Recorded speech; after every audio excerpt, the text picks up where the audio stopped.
Top quality और consistent performance के लिए सिर्फ सिल्वर पंप नाम याद रखना। महाराष्ट्र में भाषा पर सियासी संग्राम भी शुरू हो गया है। मराठी भाषा के साथ हिंदी अनिवार्यता पर राज ठाकरे ने सरकार पर हल्ला बोल दिया है।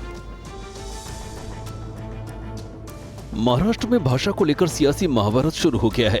महाराष्ट्र में महायुति सरकार ने मराठी और अंग्रेजी माध्यम के स्कूलों में हिंदी भाषा को क्लास 1 से 5 तक के लिए अनिवार्य कर दिया है। सरकार ने कहा कि महाराष्ट्र में मराठी भाषा अनिवार्य है और सभी को इसकी जानकारी होनी चाहिए, लेकिन ये भी कहा कि मराठी के साथ साथ हिंदी और अंग्रेजी भी पढ़ना जरूरी है।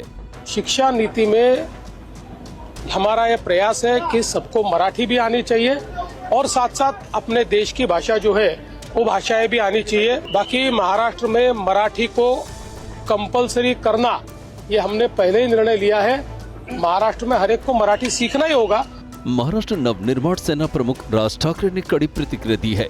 उन्होंने कहा कि महाराष्ट्र में पहली क्लास से हिंदी भाषा पढ़ाने की अनिवार्यता को हम नहीं चलने देंगे। उन्होंने मीडिया एक्स पर कहा, हम हिंदू हैं पर हिंदी नहीं। महाराष्ट्र में हिंदी को अनिवार्य करना हमारी सांस्कृतिक पहचान पर हमला है।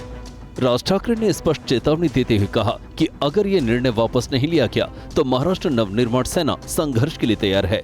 उनका कहना है कि ये कदम भाषा क्षेत्रीकरण के सिद्धांत को कमजोर करता है और केंद्र सरकार द्वारा देश का हिंदीकरण करने की एक सुनियोजित योजना का हिस्सा है।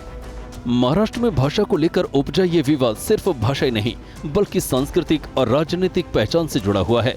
आने वाले समय में ये मुद्दा सिर्फ शिक्षा नहीं बल्कि चुनावी रणनीति और क्षेत्रीय अस्मिता का भी अहम हिस्सा बन सकता है।